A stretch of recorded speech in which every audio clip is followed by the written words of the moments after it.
আসসালামু আলাইকুম, সবাই কেমন আছেন? আলহামদুলিল্লাহ, আপনাদের দোয়ায় আমরা ভালো আছি। আজকে বাবুর টিফিনের জন্য একটা রোল বানাবো। তো ওই রোলটা আপনাদের সঙ্গে একটু শেয়ার করলাম। তো আমি একটা ডিম আর একটু ময়দা আর পানি দিয়ে সেটাকে গলিয়ে একদম একটা মানে খুব সুন্দর পাতলা আবরণ করে নিচ্ছি। এটাকে আমি চিকেন রোলের রুটির মতো করে বানাবো, যেন রোলটা সুন্দর হয়। আর মুরগির একটা পুরোটা বুকের মাংস নিয়েছি। পুরো মাংসটা নিয়ে আমি এটাকে ভালো করে কাবাবের মতো করে নিচ্ছি, কেটে কেটে একদম কুচু কুচু করে নিব, যেন রান্না করতে গেলে মাংসটা মানে খুব একটা বড় না হয়। তো আমি এই যে পাতলা ডোটা বানিয়ে রেখেছি, সেটা হচ্ছে রোলের জন্য, ময়দা আর ডিম দিয়ে। আর এখন আমি এটার মধ্যে পেঁয়াজ আর এলাচ দারুচিনি দিয়ে মুরগির মাংসটাকে পুর বানিয়ে দিব। মানে রোলের ভিতরে যে পুরটা থাকে সেটা আমি বানাবো। তো মুরগির মাংসের পুর বানানোর জন্য আমার কিছুটা আদা বাটা, রসুন বাটা এটাও লাগবে। আর আমি একটু সয়া সস দিব, আর কিছুই দিব না। তো এটাকে কেন মানে একদম বেশি মশলা দিলে বাবু খেতে চায় না। আর এটার মধ্যে আমি একটু কাঁচামরিচ দিব, 2-3টা, বেশি দিব না, কারণ বাবু তো ঝাল খেতে পারে না। যেহেতু আমার বাবুটা এমনিতেও একটু অসুস্থ, তা দাঁতে ব্যথা পেয়েছিল খাট থেকে পড়ে, তারপর থেকে না তার দাঁতে একটু ইনফেকশন হয়েছে। এখন সে খুব একটা ভালো শক্ত খাবার খেতে পারে না, তাই আমি ওর জন্য একটু নরম করে রোলটা বানাবো। তো এই যে আমার আদা রসুন বাটার কাঁচা ফ্লেভারটা চলে গেছে। এখন আমি মুরগির মাংসগুলো কিউব করে কাটা মাংসগুলোকে ভালো করে সেদ্ধ করে নিব। যেহেতু এটা মানে ফার্মের মুরগি, এটাকে ভালো করে সেদ্ধ করে নিতে হবে। তো আমার সেদ্ধ করা শেষ। এখন আমি ময়দা আর ডিম দিয়ে যে মিশ্রণটা গুলিয়ে রেখেছিলাম, সেটা দিয়ে আমি গোল গোল করে বেশ বড় বড় করেই রুটিগুলো বানিয়ে নিব, যেন রোলটা আমার সুন্দর হয়। তো আমি খুব তাড়াতাড়ি করছিলাম, কারণ বাবু বিকেলের নাস্তার জন্য চাইছে। তো আমি বলছি, বাবা তুমি একটু ওয়েট করো, আমি তোমাকে তাড়াতাড়ি বানিয়ে দিচ্ছি। তো সবাই আমার বাবুর জন্য দোয়া করবেন। আমার বাবুর শরীরটা খুব একটা ভালো না।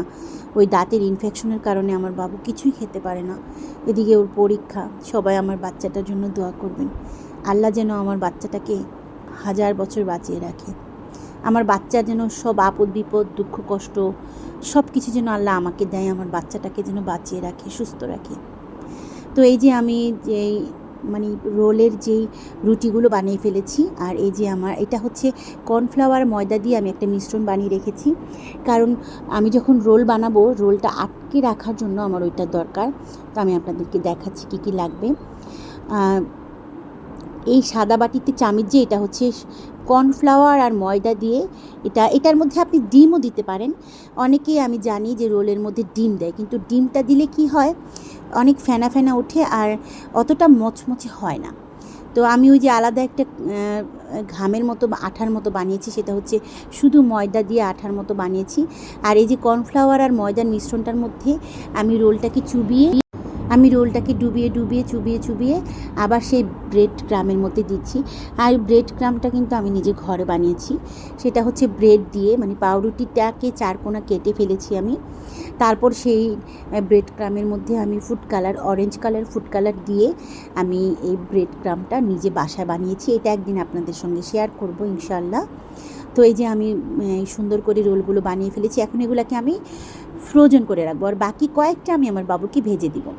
তো আমি বানাতে বানাতে অনেকগুলো, বেশ কয়েকটা বানিয়েছি। আমার ব্রেড ক্রাম শেষ হয়ে গিয়েছিলো, তাই আমি 2টা বিস্কিটের টোস্ট বিস্কিটকে গুঁড়ো করে আমি আবার ওইটার কাজটা সারিয়ে, মানে কাজটা করে ফেলেছি। তো এই যে আমার এই ফ্রোজেন করা এগুলোকে আমি বক্সে বক্সে ঢুকিয়ে আমি ডিপ ফ্রিজে ফ্রোজেন করব। আর এটা আপনি 1 মাস রেখে দিতে পারবেন ডিপে রাখলেও, কিন্তু নর্মালে রাখা যাবে না। নর্মালে হয়তো 10 দিন রাখা যাবে, কিন্তু 1 মাস পর্যন্ত আপনি ডিপ ফ্রিজে ফ্রোজেন করে রাখতে পারবেন। তো মাশাআল্লাহ খুব ভালো হয়েছিল, খেতে খুব মজা হয়েছিল। ওই যে কর্নফ্লাওয়ার আর ময়দার মিশ্রণটাতে ডুবিয়ে রাখার কারণেই এত মচমচা হয়েছে। আমি যদি ডিমের মধ্যে চুবিয়ে বানাতাম তাহলে এতটা মচমচে হতো না। তো এই যে আমি আপনাদেরকে দেখাচ্ছি কতটা মচমচে, কতটা ক্রিস্পি হয়েছে, দেখছেন কতটা। আর আমার বাবু খেয়ে বলছে, আম্মু খুব মজা হয়েছে, খুব মজা। আলহামদুলিল্লাহ, আমার বাচ্চাটা খেলে আমার মন অনেক ভালো লাগে, আমার মনটাই ভরে যায়। সবাই আমার এই ছোট্ট বাবুর জন্য দোয়া করবেন। আমার বাবুটার শরীরটা ভালো না। সবাই ভালো থাকবেন, সুস্থ থাকবেন, আমার বাচ্চার জন্য দোয়া করবেন। আল্লাহ হাফিজ। আসসালামু আলাইকুম।